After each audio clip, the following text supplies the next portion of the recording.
Good morning and welcome to Mirador Television. This is Affairs of the Heart this morning. It's 9:51. Sorry, we're about 5 minutes late.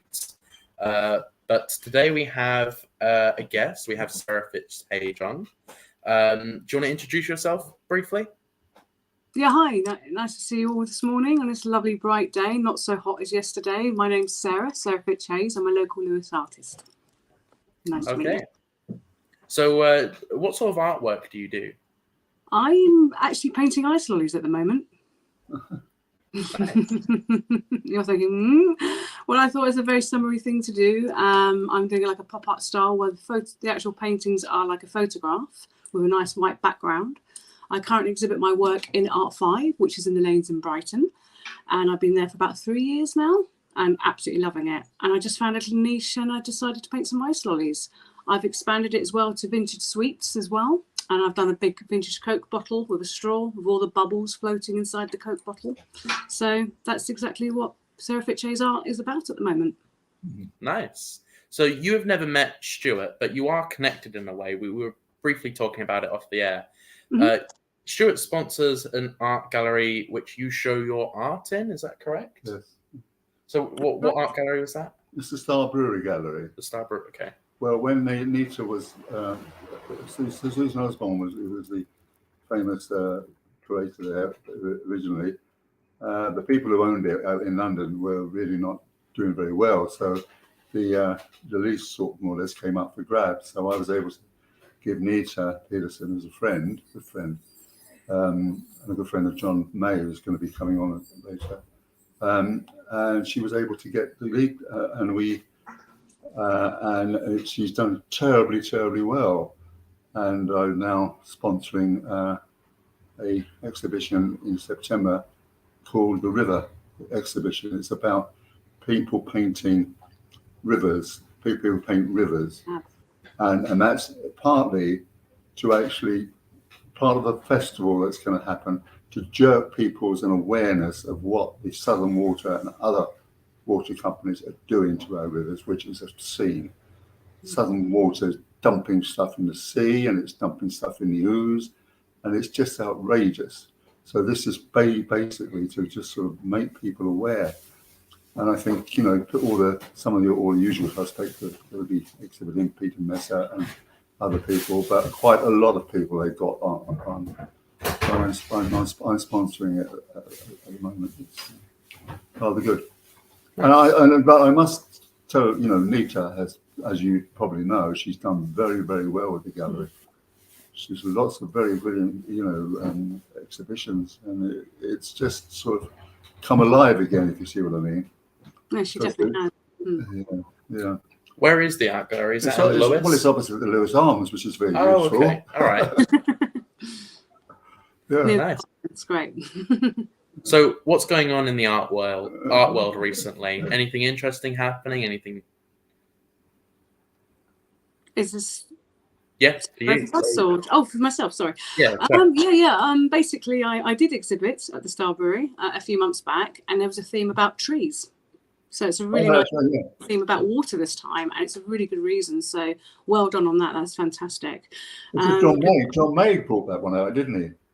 Oh, yeah, that's right. It was conducted with Nita and John May, and I absolutely love doing it because it's actually coming out of my comfort zone, because I was actually, using a different style than my ice lollies, and I just got the brush with the acrylic paints and went absolutely loose with it.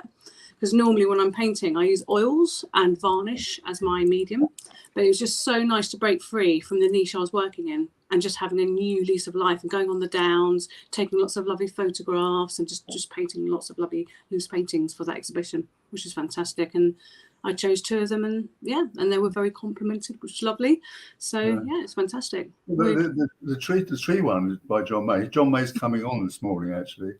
In conversation with me. He's a good friend and a neighbour of mine. I've known him a very long time. Lovely guy. And I was like, I'm going to say in my thing, he's Lewis's Renaissance man. He's a musician. He's a writer. He is a patron of the arts. He's a fantastic campaigner, an activist.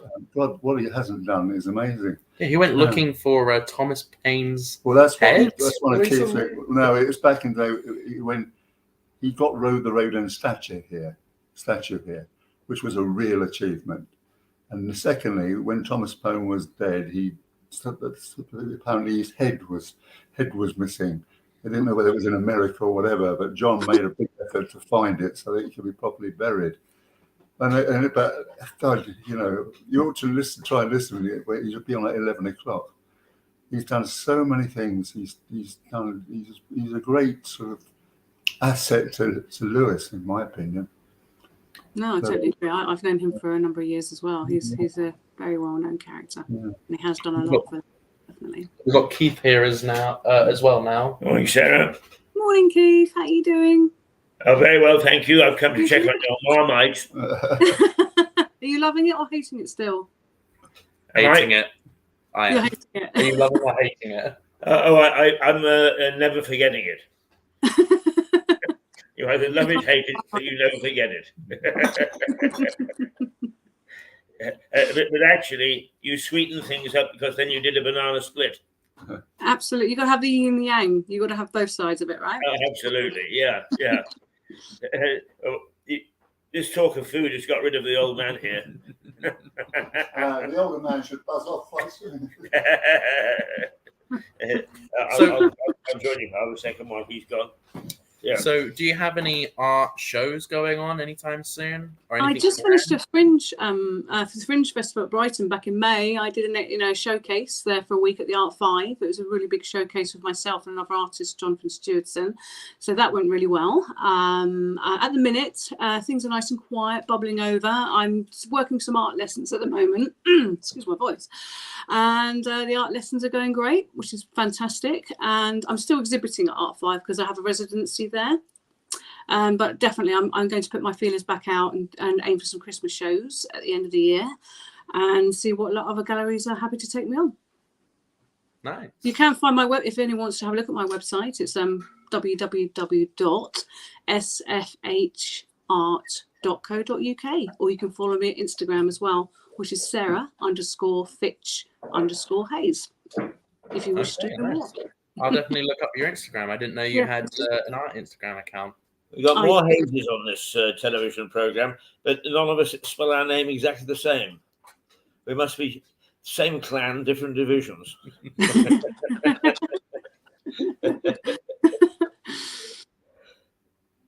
But I didn't mean to interrupt. Sorry. What was that? Sorry. I was just saying, apart from the art lessons and still having the residency at Art 5, everything's just going nice and quiet. I'm just sort of doing some online stuff, basically. How many people do you teach? So you teach people how to I've do art? only just asked to go back into it. I used to do like photo shop workshops, but only just for the basic, like for beginners. I did portraiture for 7 years, and I just decided to go back into it. And funny enough, it was a friend of mine who I haven't seen for years. And last time I saw her was about 30 odd years ago. So she just said to me, she says, I'm really inspired by your art and I'd love to have some lessons.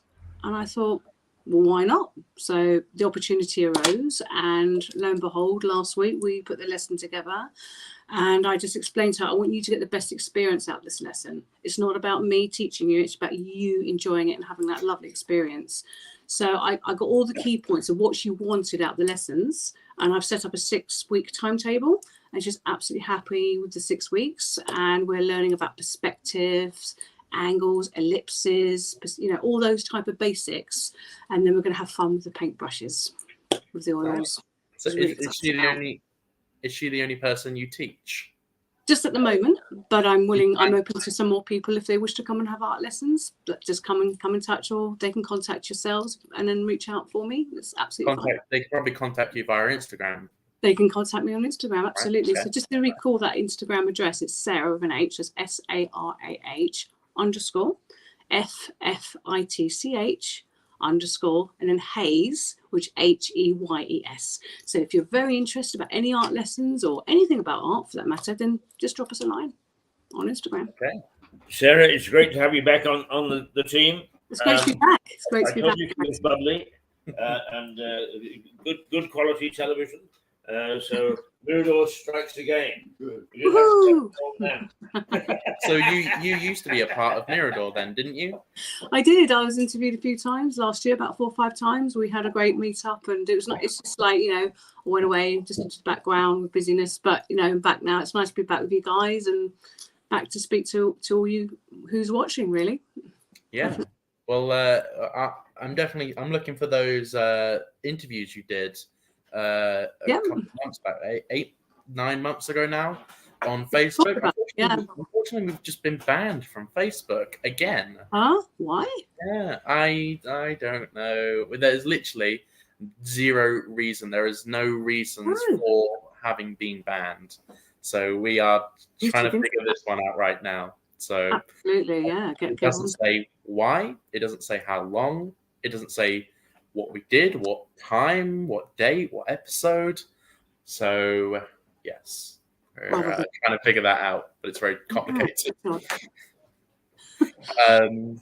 But yeah, so this will be out on YouTube here on Mirador TV. Unfortunately, it won't be out on Facebook anytime soon. Maybe it should be out in a week.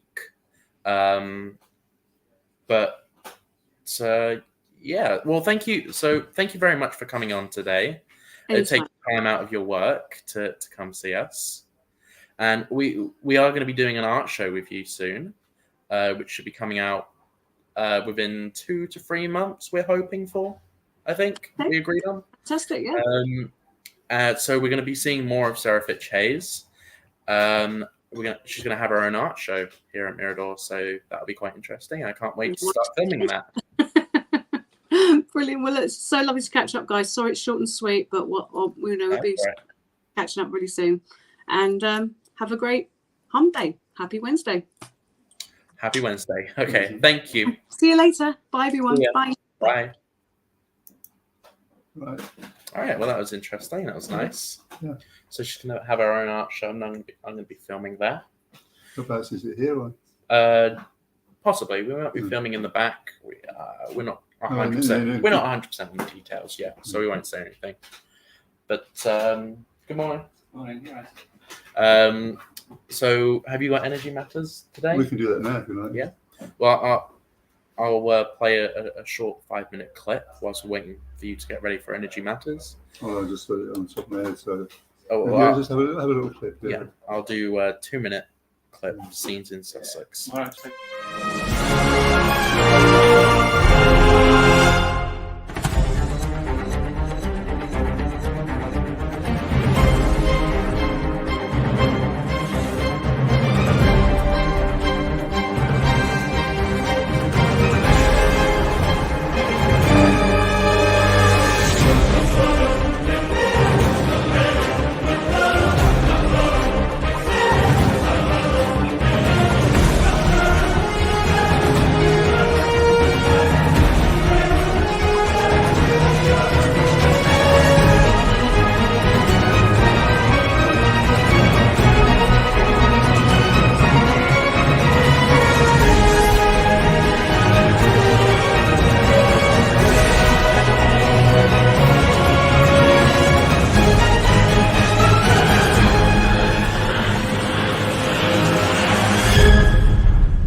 Okay, so welcome back to Mirador TV.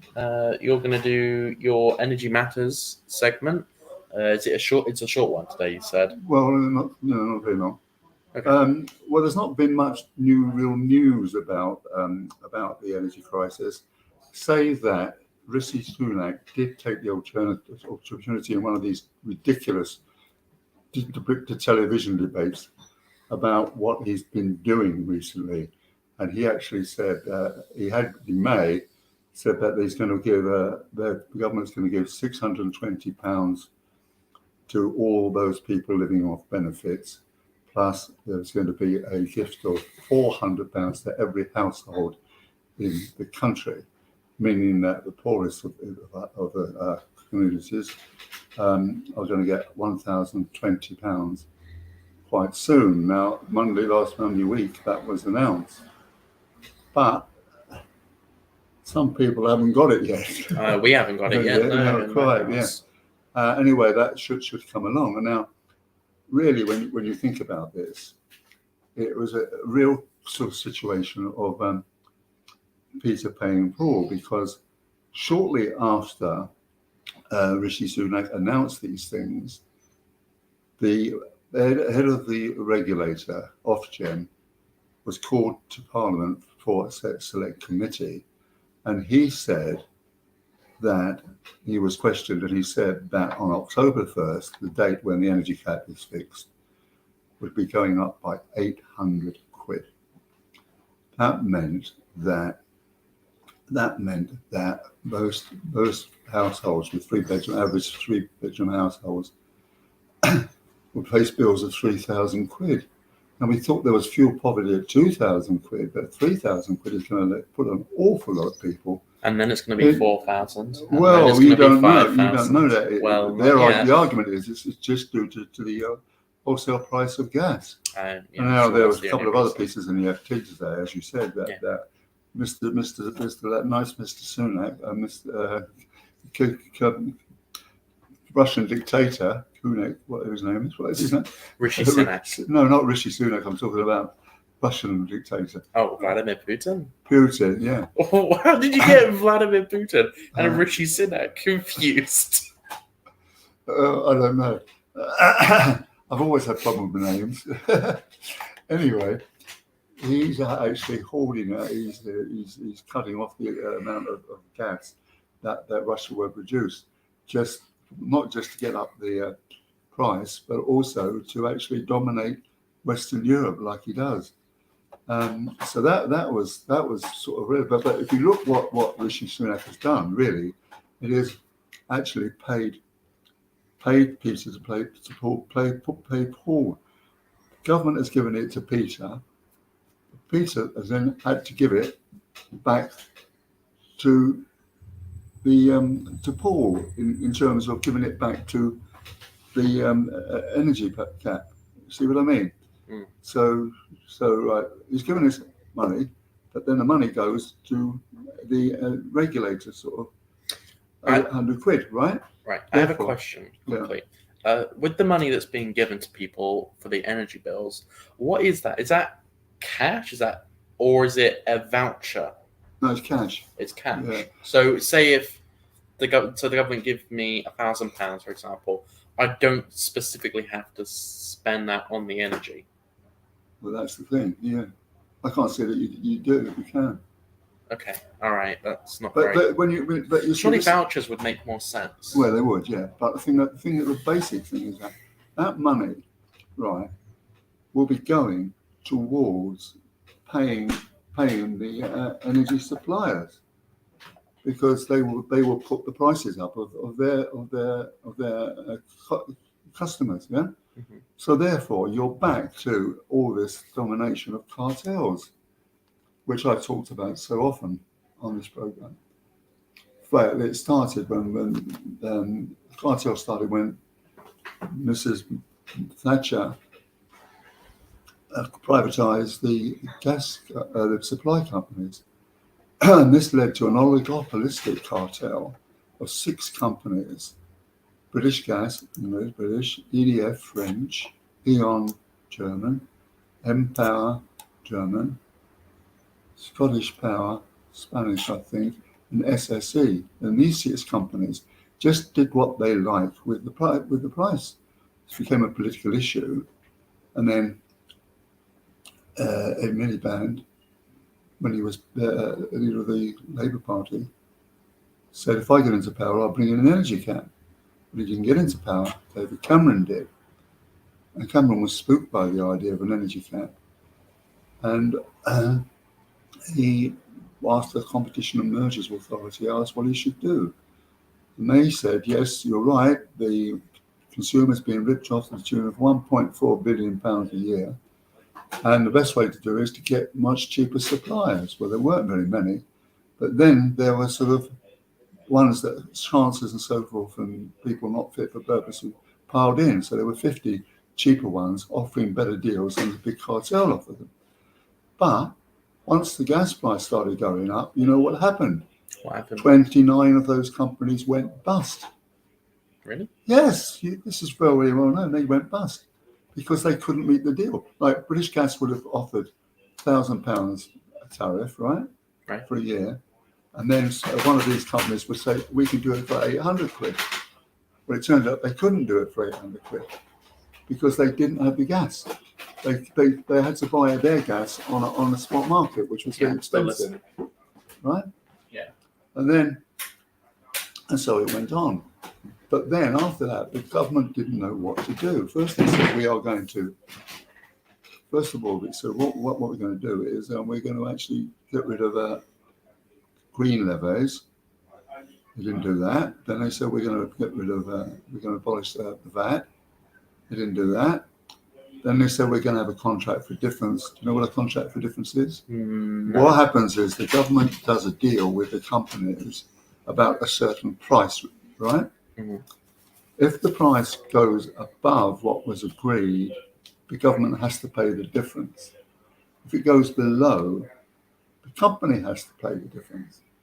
Now, contracts of difference work very well for renewable energy. You take a wind farm, for example. They set the contract of difference at a certain price. And the price would always go up because they needed more money to build the wind farm. Yeah? Right. So the government had to pay the money. But the price never went down. So the company didn't have to pay. But in this case, they do. Now, so that one. And the latest wheeze is what Mr. Sunak has done, is to actually give all this money out, which actually goes back to the cartel, because we just heard, as I just heard, 800 quid is going up. So to pay off those bills, the suppliers like I don't know whatever it is, British Gas, they get the benefit of that. And these cartel people, they use that money to give themselves very, very fat salaries and pay a lot of money to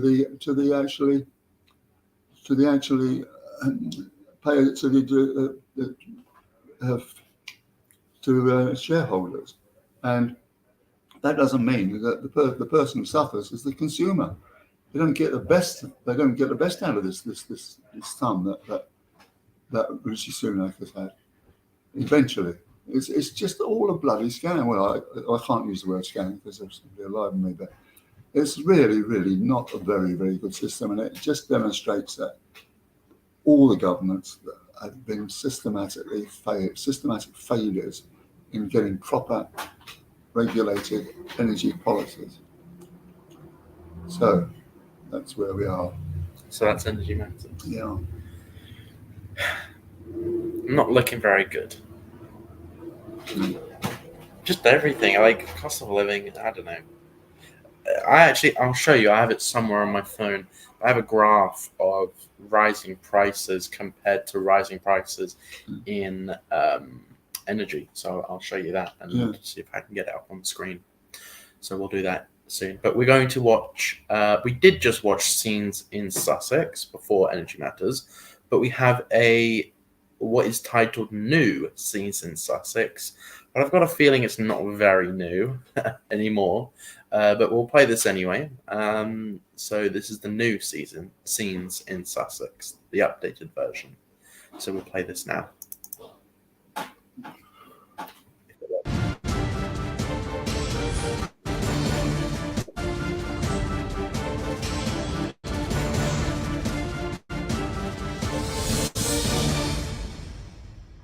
Hi, this is Keith Hayes.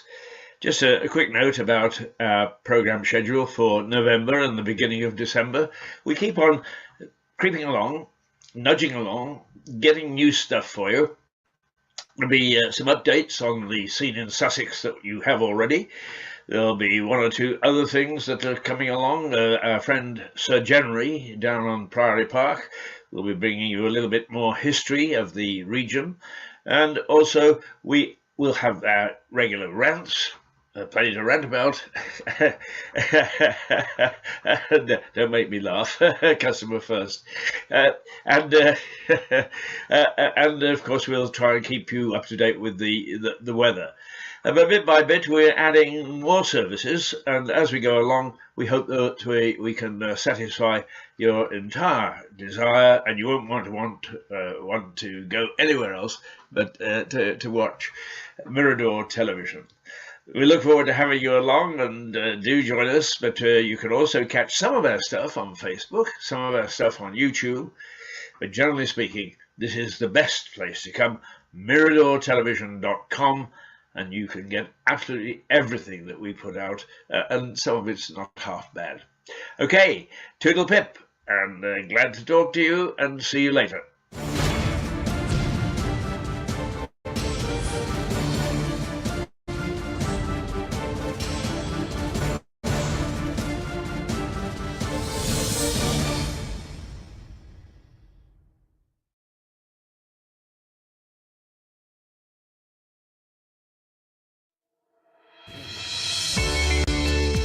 Now there's nothing like the English pub. I love popping into my local. Little chat, a little drink, and all is right with the world. The pubs have a long history in England, and here's the British Council to tell us a little bit about them. A bit ideal sounding, I think, to begin with, but what the heck? This film was made in 1944, and if they appreciated a pub then, who can say them nay?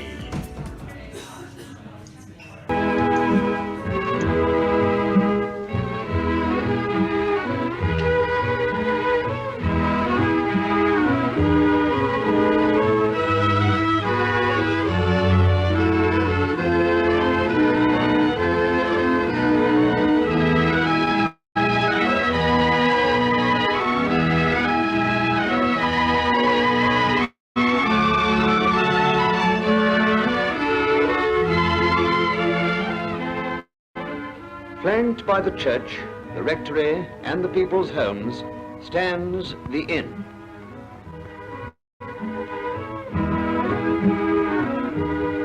In its shade and beneath its roof, men of all degrees and of all opinions meet in comradeship and comfort.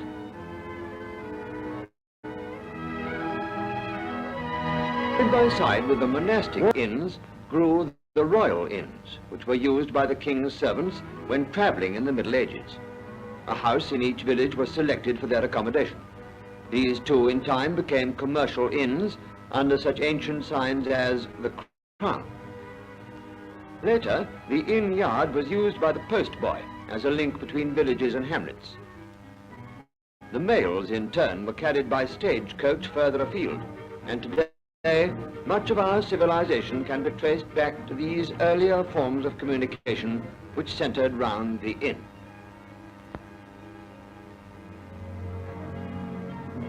As the inns grew more important, their yards grew larger and galleries were added. These formed a convenient theatre for strolling players, who often used the inn for refreshment after their performance. By the beginning of the 19th century, coach travel had become more popular, and the tavern was used as a coaching station. There, luggage was assembled, and passengers would be taken aboard prior to the long drive across the English countryside.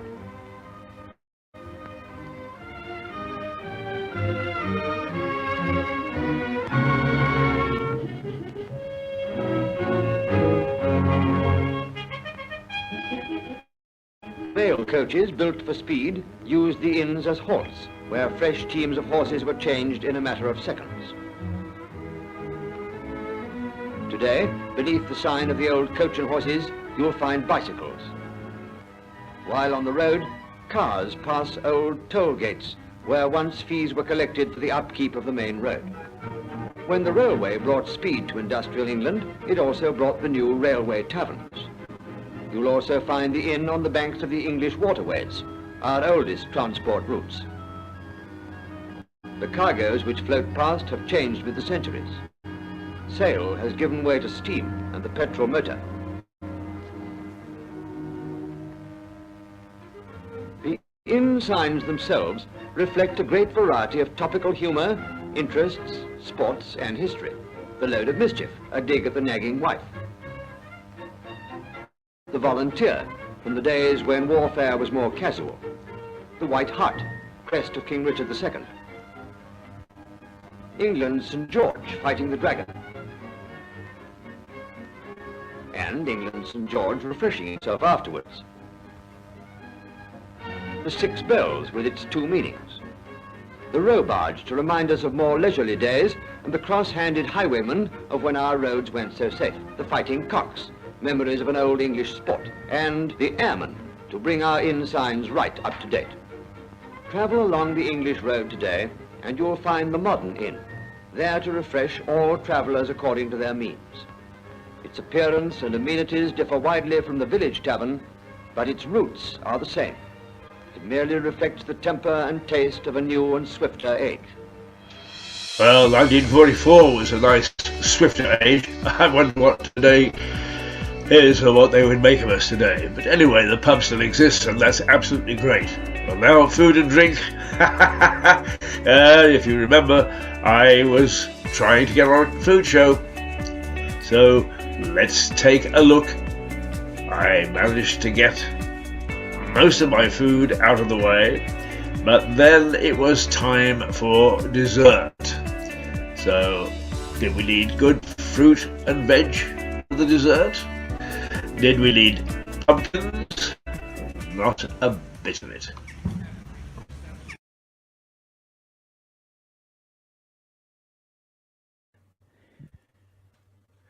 It's been a lovely, lovely lunchtime. Here I got home and I thought from church and I thought, gosh, it's got another miserable old Sunday lunch all on my own. But no, I got Keith in, I got doppelganger Keith in, and we went into the kitchen and we have taken every step along the way to make absolutely sure that we provided a first-class meal fit for, well, not a king, at least fit to go on television and help you to create your own lunch in a style similar to this one. Oh, I have not enjoyed a Sunday lunch as much in a long time with or without people.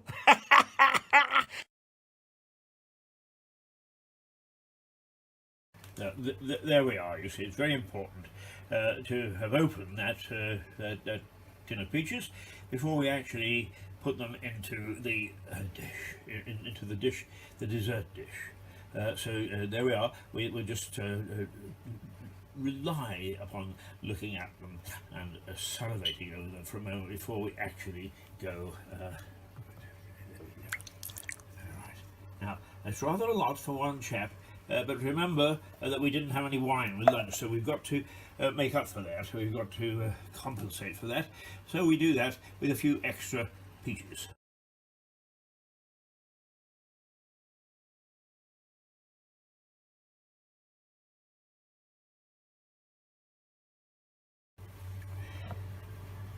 Now, here we go with the ice cream. You see how important it is to have a proper scoop.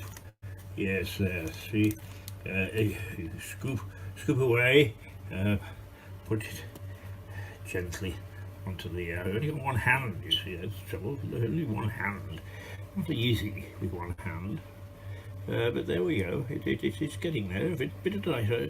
Actually, if it's a little sticky, it means that the ice cream is good, the ice cream is ripe, it is ready for use. There we go, right, the first scoop of ice cream. But we're going to have 2 scoops today. I sometimes have 3 if I'm filling, but that fish was so good and so filling that I think I'd better just rely upon 2 scoops today. Oh, they're very large scoops, but we'll just two. Just two. There. And there is a way. There is a way. It's the way you use the wrist to actually get the ice cream. Okay, I'm just going to end that there. It's quite a long one. So, what did you find in the back pages of the papers? This is very interesting. The Tory race to get the job. Before, right, it was all going to these people who were in Westminster, ministers or high profile, so forth. And then it was announced that when it comes down to two, it would have been thrown out to the party, all the members. And Penny Mordaunt, who was only very low in the people who were standing, I think she was number 3, wasn't she? After Rishi Sunak, who was second. She was Sunak, Penny, Truss. They're the only 3 in the race now, aren't they? I think so. Anyway, a poll of the members, not the people who are standing, not the people of Westminster, Penny Mordaunt was way out in front. Now, in a new poll, apparently Truss has overtaken Penny Mordaunt. So that makes it interesting, yes. The second poll means that she's overtaken, Truss has overtaken Penny, right. Okay, I'll just read it to you now. Your government survey of Conservative activists found that the Foreign Secretary has overtaken Penny Mordaunt as the most favoured candidate amongst those who will choose next Prime Minister. In an alarming find for Rishi Sunak, the poll revealed that both women would beat the former Chancellor in a straight runoff. All 3 candidates progressed to the next stage of the contest yesterday after Kemi Badenoch was knocked out. Miss Mordaunt was briefly installed as favourite last week after a similar survey identified her as the most popular candidate amongst Tory members. But the new poll found she has been overtaken by Miss Truss. In a straight head-to-head, the Foreign Secretary would beat Miss Mordaunt by a margin of 48 to 42. She would defeat Mr. Sunak by 54 to 35. So it means that Ms. Truss is in very good position to get a load of votes and get very close to upseating Mr. Sunak. But even then, when it's down to 2, it's going to go to the members, and she's in front of him by a long margin. So we live in very interesting times, don't we? If out of the 3 of them, Yeah. I guess Liz Truss would be the best, because Rishi Sunak is a real piece of work. He's a billionaire. Okay, not billionaire, but Not quite, not yet. 3/4 a billionaire. 3/4 billionaire. Rishi Sunak net worth is £750 million. Most of that is from his missus, though. It's family money, yeah. But still. And his father-in-law. Hmm. One of the richest men in India, actually. Well, you can't actually. I need to look this up quickly, but I heard, this is not confirmed, but I heard the CCP endorsed Rishi Sunak the other day. Who's the CCP? The Chinese Communist Party. Chinese Communist Party. So I need to look that up quickly. Give me 1 second. Well, he wanted to keep that to himself, didn't he? Endorse. I don't know how you spell that. Endorse.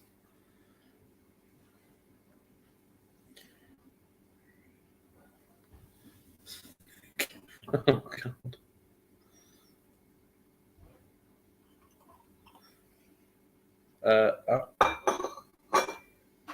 Oh my God. The endorsement that nobody wanted. China's largest Talbot prize praises Rishi Sunak for his soft stance on Beijing and pragmatic views on strengthening ties with the country. So, yes, Rishi Sunak was endorsed by the CCP, the Chinese Communist Party. Right. Good reasons. Why, I wonder what thing. Perhaps they want some of his money. Oh, maybe. I'll tell you what's going to happen. They're going to ask him for loads of money to build more wind farms. How's that? Or could we buy more of your nuclear power stations? Yeah.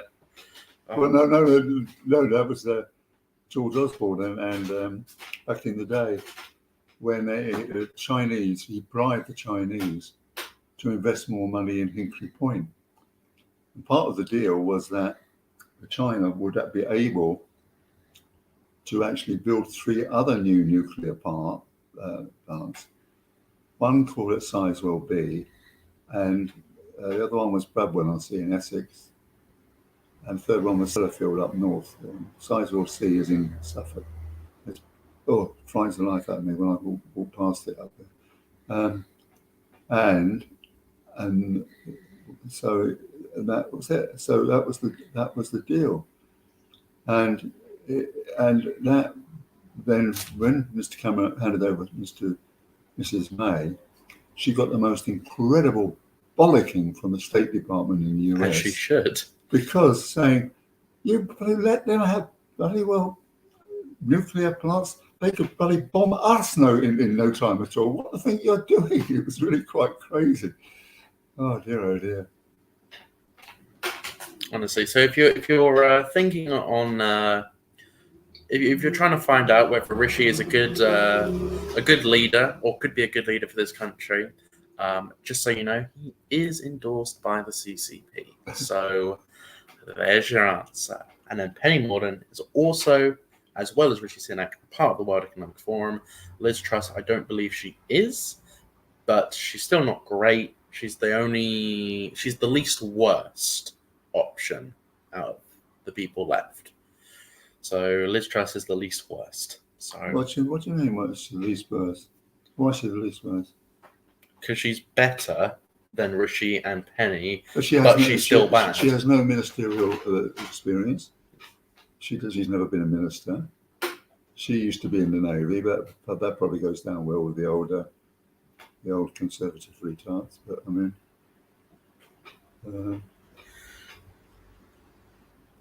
I better not call them that, do I? No, that's hate speech now as well, saying that, because you're offending the retarded community. But yeah. Oh, it's getting very interesting now. I thought it was very boring until now. This choosing who's the best for the job for a prime minister is like choosing which is the least worst STD to have. STD? What's an STD? Sexually transmitted disease. Oh. That's what I'm equating it to. Okay, picking between these people is like picking the best STD. Oh no! Come on, that's a bit naughty. You might get us banned again. Oh dear. Well, that's my opinion. So something else happened recently. UK. So I have this from behind the headlines. UK ticket holder wins record €195 million jackpot. That's a lot of money. £200 million he won. It's euros, isn't it? Pounds, but it's the Euro millions. Right. So he won that in pounds. But one thing they don't tell you is you get taxed 50%. Mm-hmm. So poor guy only has a measly £100 million. So he gets taxed here, does he? Yes. Oh, poor thing. Oh dear. Poor thing. He only has 100 million now. Such a shame. Can't help feeling sorry for him, can you? You found anything else from behind the headlines? I don't know. I'm sure if you dig hard enough, there's all kinds of rubbish in the bloody mail. Twitter is suing Elon Musk going ahead in October. They're suing him to force him to buy Twitter. Really? Yeah, that's the lawsuit. Not suing him because he didn't buy Twitter, suing him so he buys Twitter, because it turned out like a quarter of all the users were fake. So 25% of Twitter users aren't real. So he said, "Well, I'm not doing that. I made an estimate based on how many users there were, and most of these users are fake. So I'm not buying it." And now they're suing him, so he does buy the company, which is a very strange thing to force someone to buy a company. I don't quite know where they have a standing on this. It doesn't really make sense to me.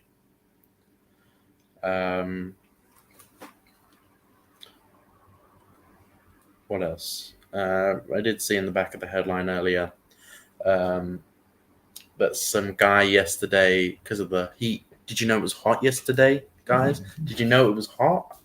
But yesterday in the heat, some guy fried bacon and eggs on his car bonnet. I thought that was quite funny. That's how hot it was yesterday. Electric car users are being urged to keep their car in shade during the hot weather, as the batteries could explode during hot weather. So,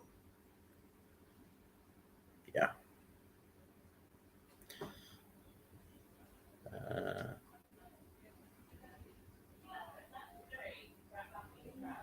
40 day of 40 degrees shocks scientists as UK's record heat absolutely obliterated.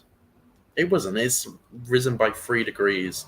Last year it was 37 was the highest ever. So not last year, the year before, I think.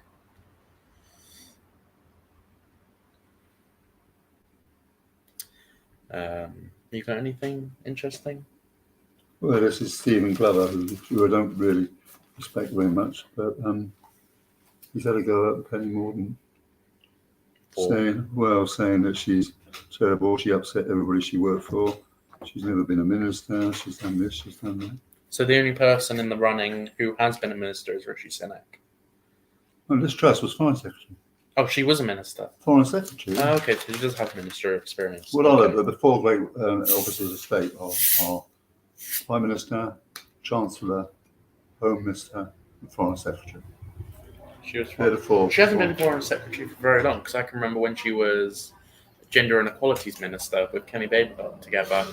That's how I first found out about. Oh no, she's been there for a couple of years. She's done some very, very good things. No, I don't think she has. I think she's been here in that specific position for only about, I think, less than a year. Well, she made a much better getting than the lady in Iran out, didn't she?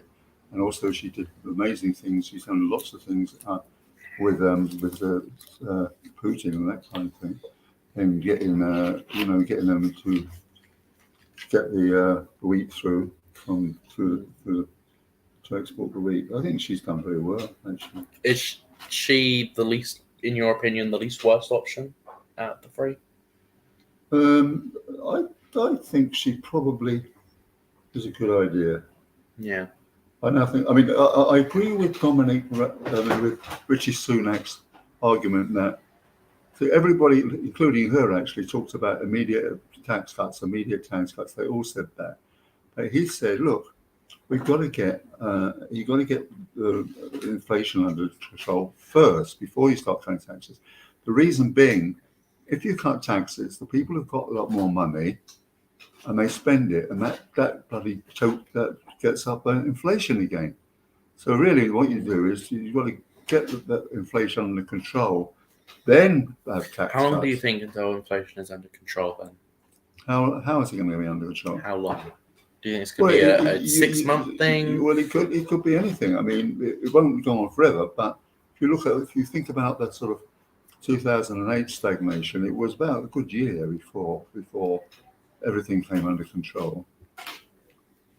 It was, but then you see that's what we're heading for. Stagflation goes when inflation goes up and the economy doesn't grow, and that means that the whole economy comes to a standstill essentially.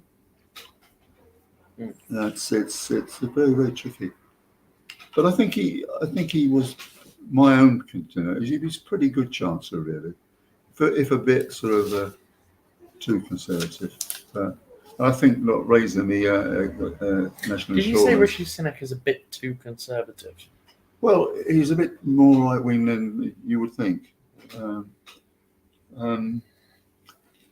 But he did put up the national insurance a lot, and that was not a very good idea, basically, because all the people who are working find they're being taxed more, which is crazy. At a time when we're in this kind of dire situation where people should be being helped to not have to pay more tax.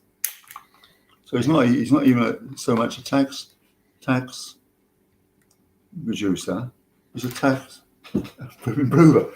Okay, this is a little bit off topic, but I wanted to ask your opinion on this. People who don't vote but complain about politics endlessly, they get on my nerves so much. It's like, well, you didn't vote. You chose not to vote. So why are you complaining that we have a bad leader? What do you feel about that? Because that does annoy me. As someone who's not voted an awful lot over the past 20 years, 30 years. Well, yours is different. You've been abroad and different countries. And doing well, I mean, work. it was all very distant, and you had to do all this sending all these kind of things. Yeah, you had to do mail-in ballots. Yeah, I vote pretty regularly now, but I think you're right. It's if you don't vote, then you should shut up. No point moaning and groaning in the pub when you haven't even bothered to go to the polls. I think you're absolutely right. Well, this is going to be the first election I can vote in. This coming Prime Minister in 18 months, 17 months now, is when I can vote for the first time, and I don't know. I just know it won't be the Conservative Party. Well, you can go straight from the pub to the polling booth because you can go to the pub for the first time, can't you? Well, you probably already do, but I haven't actually been to the pub properly. I haven't been out since I turned 18. I've just been buying drinks and having a good time. But yeah, no, I am. Do they ask you to see your identity card? Do they? Yeah. Yeah, really? Yeah, they do. Yeah, all the time. Oh, yeah. But it feels great when they don't, though. Yeah. It's like, you didn't ID me. This is amazing. But well, I was really quite strange because I was really quite small when I was younger, but I went off to France on this thing, and I went up by 4 inches. And I looked like my trousers were halfway up my leg, and I looked like Wurzel Gummidge, And I could finally go into pub, but I don't know.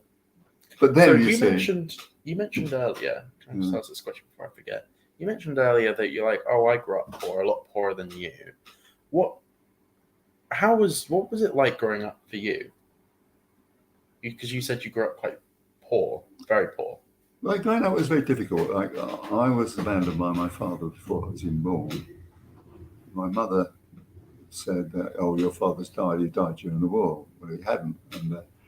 And my mother remarried Sidney, who was a very nice man, Sidney Dorby, and he was a milkman, and so we didn't have much. But we were slightly better off than a lot of other people. But this was the 50s, it was very grey, and we were all poor because it was after the war and all that kind of thing. There was rationing and that kind of thing. And, we like little things like my mother would buy a big choice of lamb, I say on a Saturday, and that would leave us a roast dinner on Sunday, cold meat and chips on Monday, Swiss cottage on Tuesday, then something else on Wednesday. Thursday we had to have the leftovers of the chicken, or the lamb, rather. And on Friday we were allowed to have fish. So that had so. But it also turned out that my love was my Sydney was actually a Del boy. He was a bit of a chancer, He used to work all kinds of scams, like he was a milkman. And when the eggs had sort of special offer on eggs, and he said, "Oh, I haven't got any. I'm so sorry about that." Oh, he said, "I thought we were." I said, "All right, okay." And he waited till Thursday, and he brought them out. He said, "Oh, I found them. and he charged him a bit more rather than that. And then that was him, and I don't know. And then his son Rex was up to all kinds of larks. He used to go to Spain and buy Toledo jewelry, which was cheap and cheerful. And he'd bring it back to London. He didn't have a shop then, and he took a suitcase up to Oxford Street and sell off on Oxford Street. And in those days, all those guys had big flat tires. And they always called my name, Mark Stewart. It always came across as stir. It's working class people. And he said, look, keep up there and watch out for the police. And I saw the police coming along and I shouted out, oh, Bill. So Rex would close the bloody bob and he'd grab it up and we'd run down to Marble Arch Station and go down. So it was like I was like the sort of a half-foot dodger. It was quite weird. And that's where the thing was, my sister Mari, they went to Belfield School, which is a fairly rough secondary school. And they were all at school when they were 15. And she said, I was surprised why we were better off than other people at the estate or at school. And I said, well, it's certainly doing all these wheezes, isn't it? I mean, we were the first car to have a television, and we were almost first people to have a car. But still, we were pretty poor, in terms of diet and what you could do and spending money. It was really very... What was the first car? Do you remember? Oh, Sydney, yeah, a car. I think it was a Hillman Minx or something. No, it was an old Ford. It was an old Ford, one of those old Fords. I think it cost him £8 or something. £8. Yeah.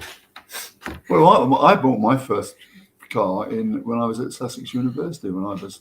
What was your first car? 20. It was a van. A what? A van. A van, yeah. £21. What? 21 quid? It was a delivery van. Wow, okay. But then, I think those years were really like the pandemic. There was a tremendous coming together of people helping one another out, and there was that to go by. So the first couple months of the pandemic was what it used to be like back in the olden days. Well, no, there was. You got to remember there was rationing until 1954. Yeah, I was surprised to find that out. I only found that out recently because you, Liza, and Keith all went through the rations during the war. Yeah, and even after. Okay. And you walk around and bloody bomb sites all over the place and that kind of thing. Really? And lots of Where did you grow up? Paddington. In London. Yeah. Well, so did you have to get moved out when you were young because of the war? No, I was born in 1944, the end of the war. Oh, you were born. Yeah. Just. Oh, you're the same age as my granddad on my dad's side then, because he was born in the same year. I'm 77. Yeah, he's 77 as well then. Paddington was a very poor district. Oh yeah. I think. Mr. May. Here I am. Here he is.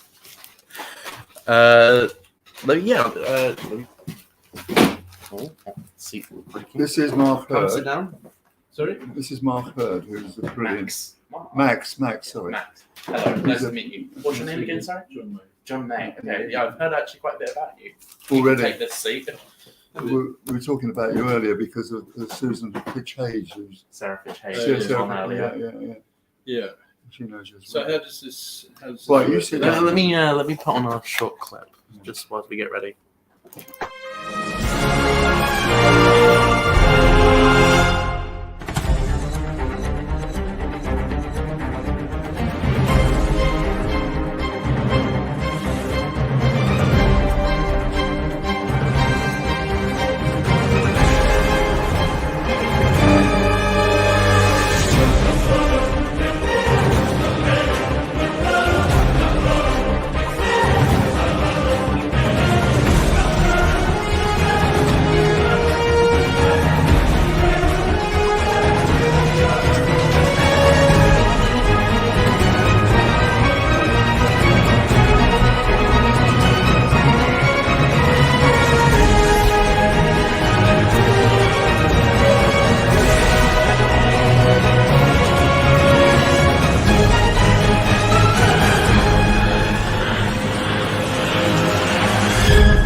All right, there we go. We're back.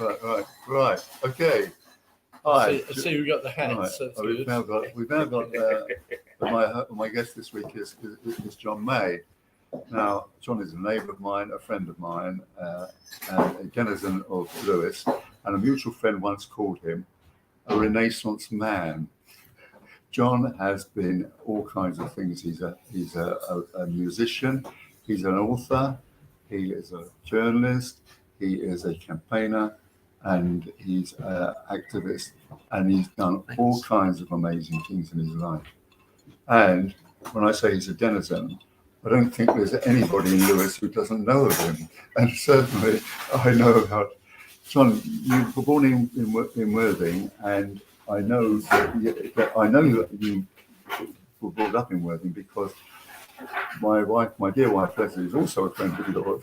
She had some kind of paper which showed you protesting in Worthing about something or other. Yeah. And she said, God, wasn't he good looking?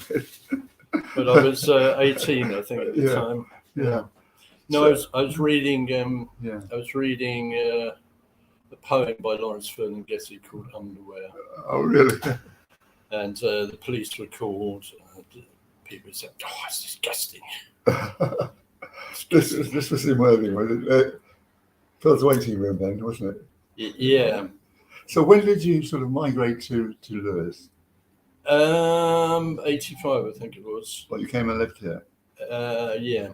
Yeah. I've been lived in London for a while, and then the West Country, and then Stenning, and then came here. Because mainly or partly because Greenpeace International had their headquarters here. Oh, that's right. And you've actually written a book about them, haven't you? Well, I was put in charge of the publishing for them globally. So we had our own operation, Greenpeace Books, and we produced, I don't know, about 10 books, 15 books, something like that. And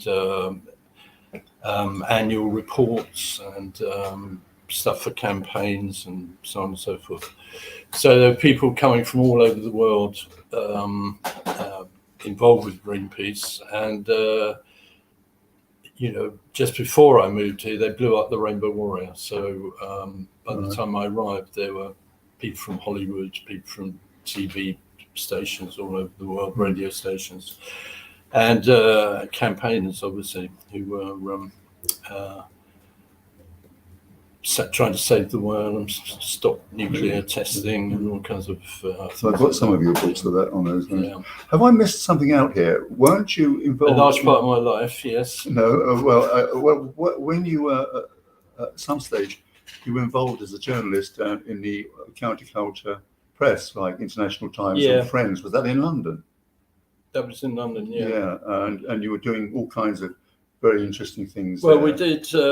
We had what was called an arts lab in Worthing, which was a bunch of us, and we put on gigs. And we had a folk club.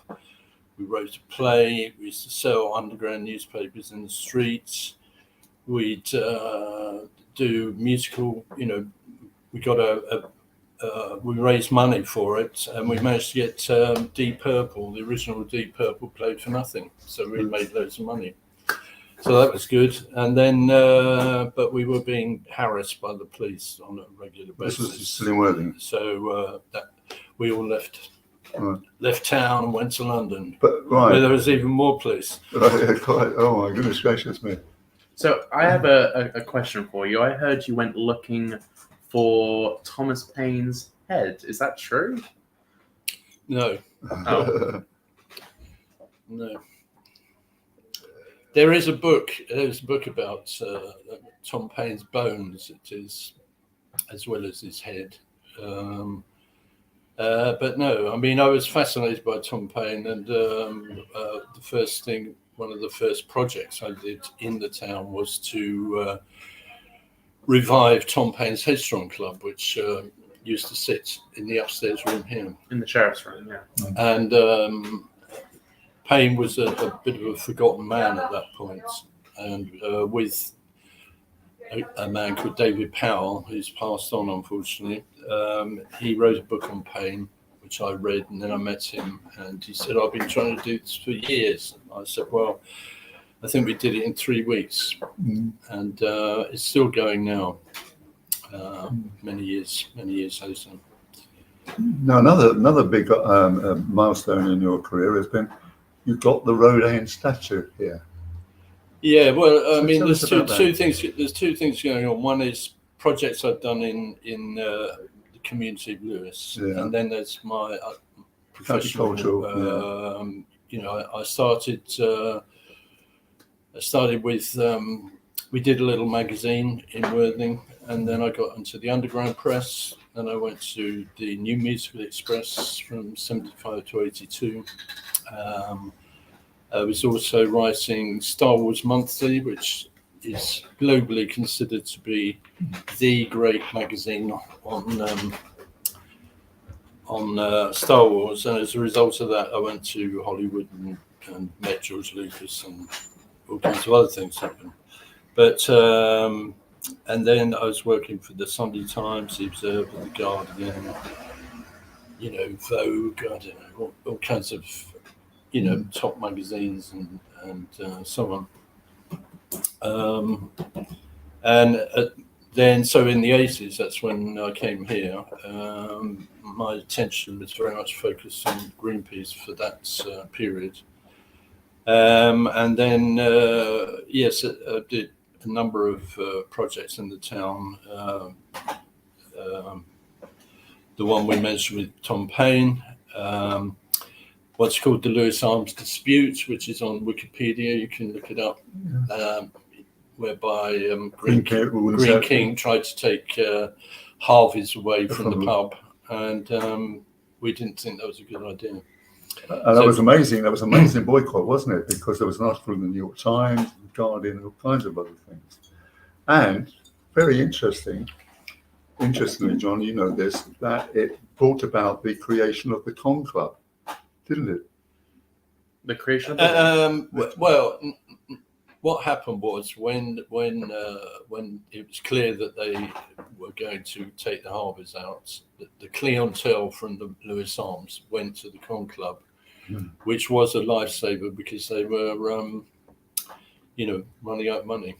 But you know that the Con Club it was formerly owned by the Conservative Party. Oh, really? It was their sort of club there, but it was dying on its feet. Where is it? It's up in the High Street. It's now one of the best music venues. Well, not in the town, but around and about. And a point, the beer is cheaper there. That was the whole point, you know. So that was a part of it, and it really is a fantastic group, which gets on sort of your music activities as well. Yeah, I've always put on gigs and things like that, and I had a band for many years called Boho, with 30 or 35 different musicians, I think, passed through the band. Right. So and then the thing Stuart's alluding to, the Kiss, borrowing the Kiss. It's a rather long story, but two very rich gay guys in Lewes bought a version of the Kiss, a very large marble statue, which arrived here, was lent to the town during the First World War, created some sort of upset. It was given back.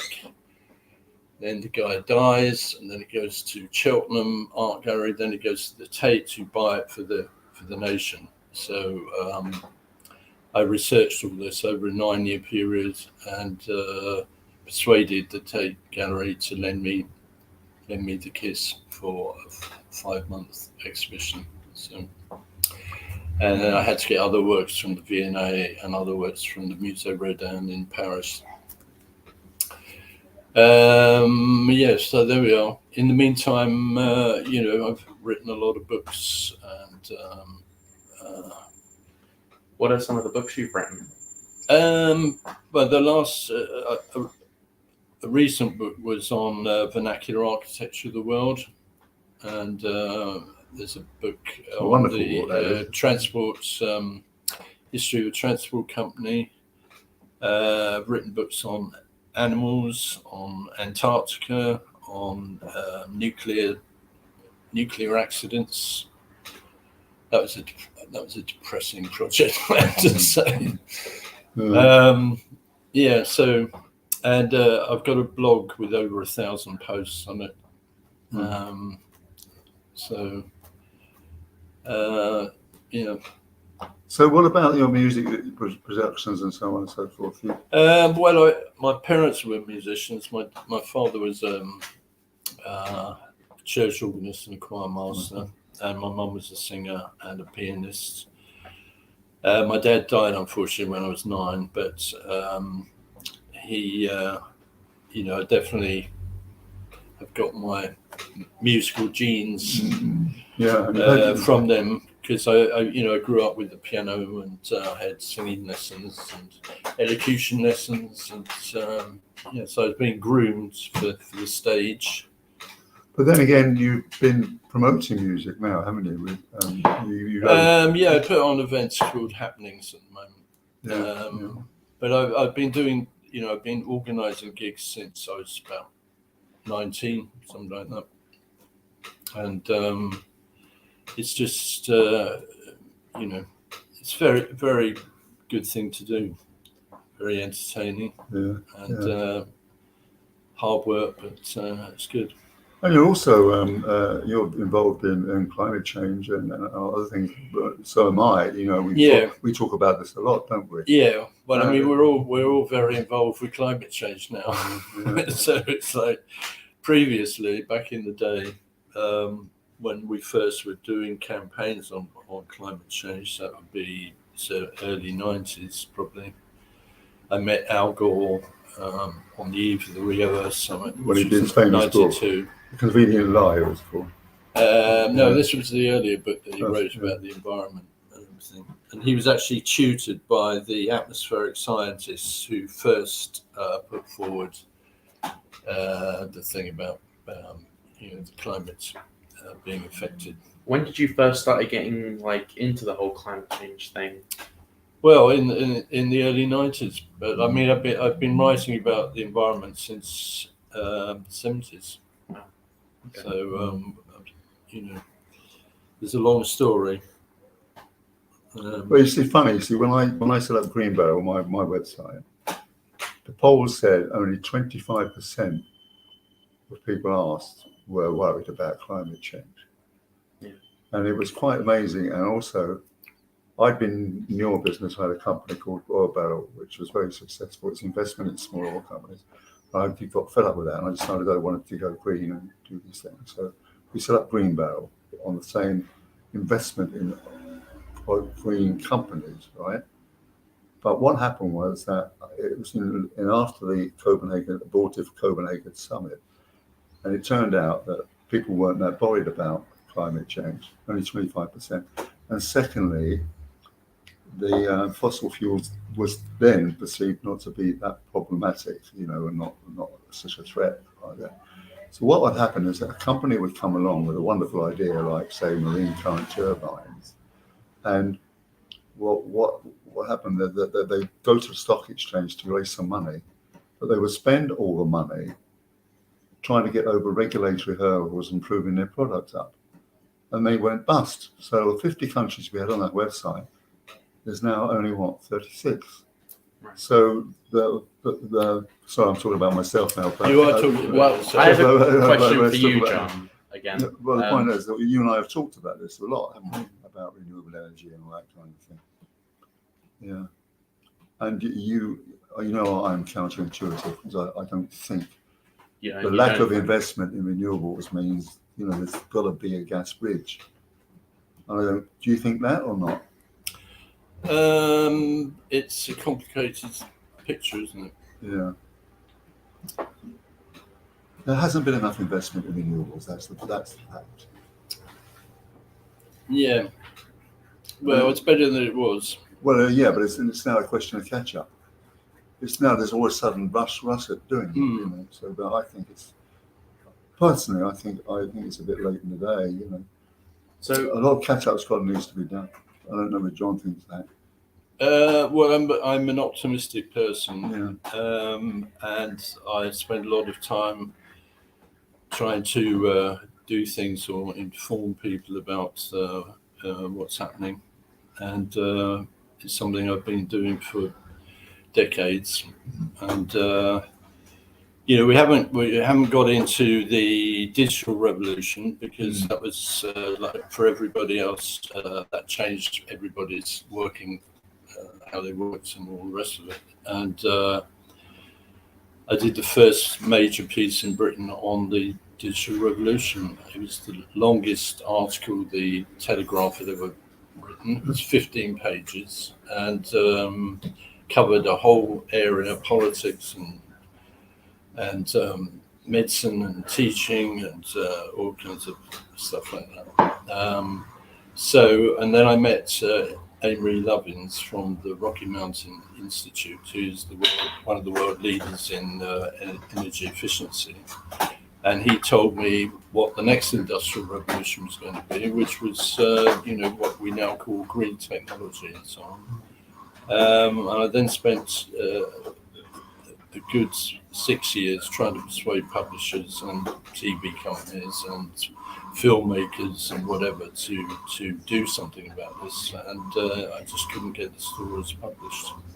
So, having known about climate change for a while, and you've been quite active for quite a while now, how do you feel about Extinction Rebellion? Because I know me and Stuart aren't huge fans of them.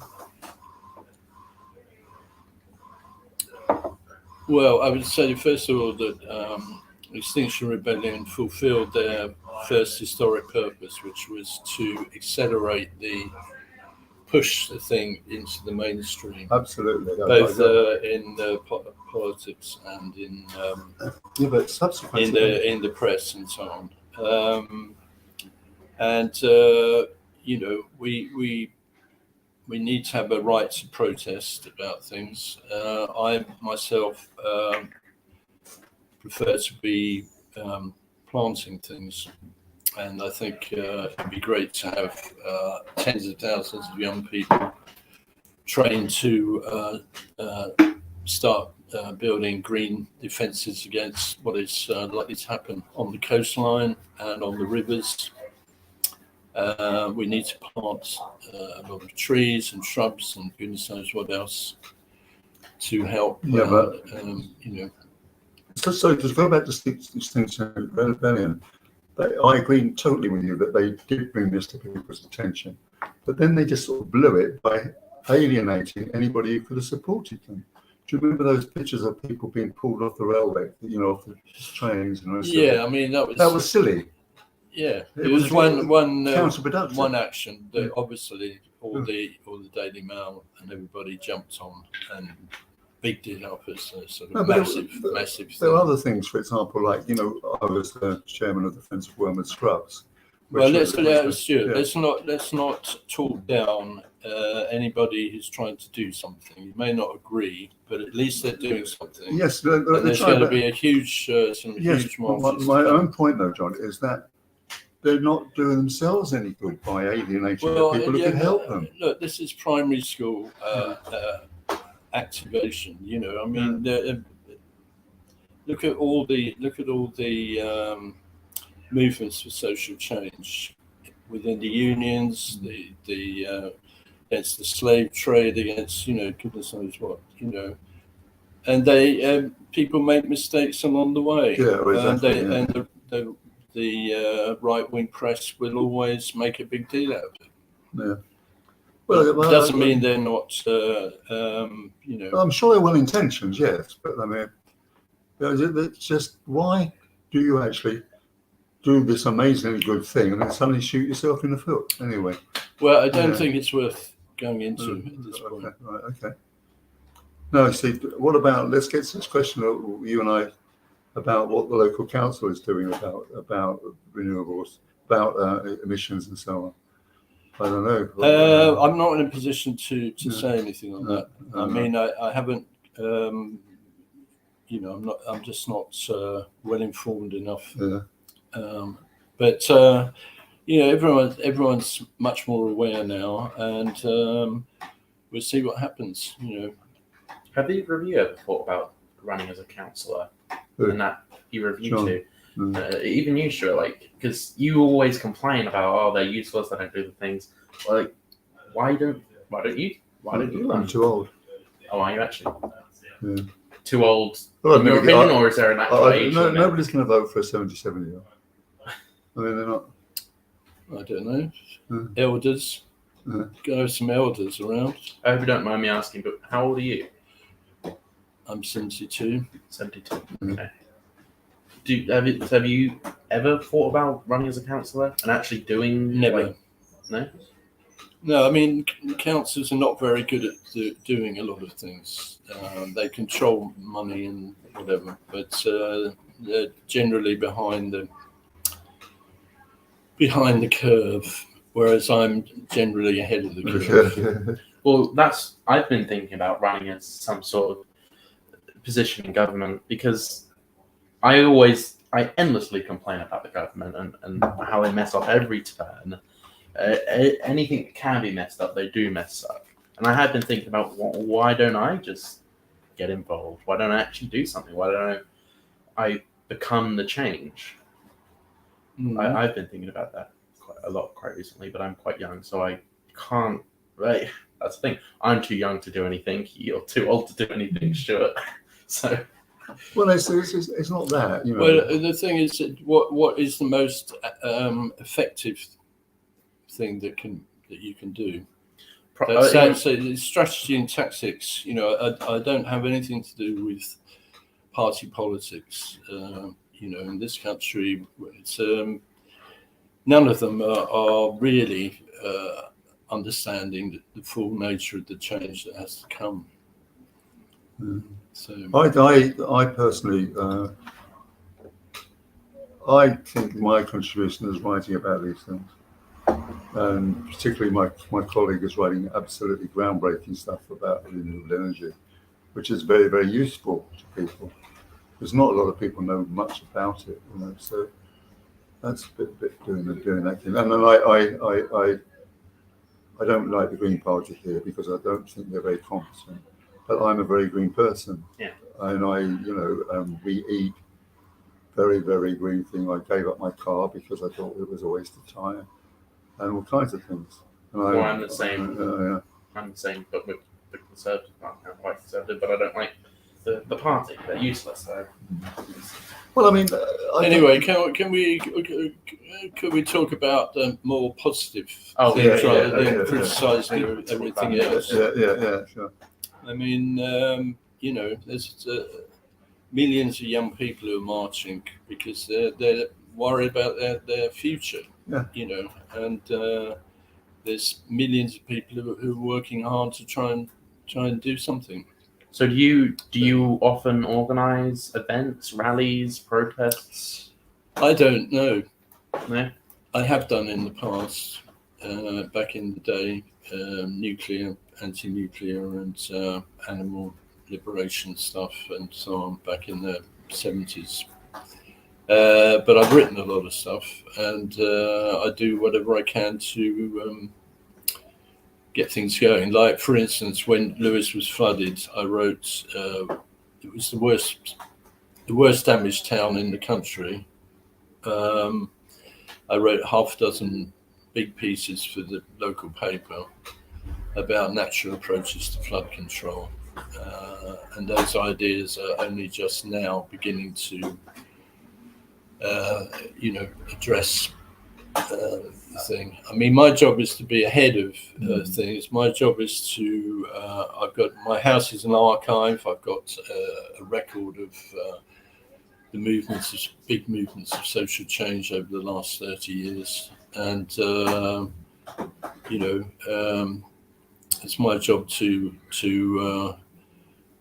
be up to date with everything that's going on, and to communicate that to as many other people as possible, you know, through social media, through and you are actually doing things with Nita about, you know, like Susan mentioned this morning about the trees, and now I help you with the rivers and that kind of thing. Cultural approaches to what you might call creative protest. is what I'm interested in, and I've got a good track record of doing things like that. So, and we have to energize people, and this is just my opinion, that don't look towards your MPs or your councillors or whatever. We've got to get ourselves organised and look after each other, and improve things from where we are. And So, what got you first started in environmentalism, and how old were you? Well, traditionally, you say when you first saw the Earth from outer space, which was 69, when the astronauts took the first image of the skies, said that when we see that, an idea as powerful as any in history will be unleashed, and that's what happened. And followed by the first Stockholm Environment Conference. So I was in it from there, really, and it's come a long way since the early days, and now we've just got to accelerate our efforts if we can, and to do something from where you are, and get together with others. When you say do something from where you are, what does that mean? What can you actually do? Well, recently we stopped the council from spraying horrible stuff all over the streets and killing, all the vegetation. In our road, basically, John's been. Oh yeah, I've seen they've been doing that in my street as well. Some guy on like a ride-on mower, like spraying stuff on the pavement. What is that? Because I've seen that a couple times. That's what? Roundup, it's called. What is it? Like what? Monsanto. It's a very nasty insecticide. Why are they spraying? Well, that's a good question. Ask the Conservative councillors in the East County Council. Is there a reason why they're doing Well, this? they voted for it. I don't know. You have to ask them. And part of the river exhibition that John and Nita and I'm involved in is part of a sort of wake up to people, just what's going on to our rivers. With the water companies dumping rubbish in rivers and the sea, which is obscene and very, very, very objectionable. We're trying to do something about it by awakening people's, like John says, you've got to make people aware of what's going on, haven't you? And that's another thing they're doing, isn't it? Well, I'm trying to get the. I don't really know about rewilding, but that's another one of your projects. New step forward, and it's trying to get the farming community to work together to make the rivers safer. Yeah. But also the rewilding, you told me about Fred Pearce's book, didn't you? About the 3 trillion trees. That's about global forests rather than anything else. Yeah, I thought it was about rewilding as well. Do you have anything planned for community events in Lewis specifically at any point? Have you got anything in the making planned? Not at the moment, no. Right? Okay. What have you done for Lewis community since you've been here? Like what are some of the big things you've done? Well, I've just told you all the big things. All the big things. Okay. Yeah, I didn't know those any. Yeah. So. Well, on that note, then I think. Yeah, that's fine. Thank you. Well, thank you very much for coming along, John. Thank you very much really, for coming. really That's nice. okay. It's a rare event. I'll just end off the show here. So, well, thank you very much, John, for coming. It's been a good day. We interviewed Sarah Fitzhage this morning. You know her, I believe. Yeah. Yeah. Fitzhage. So yeah. Hey, sorry. Yeah. So we're doing an art program with her soon. We're going to get that started. Okay. And yeah, thanks for coming on. Okay. You're welcome. Right. There we are.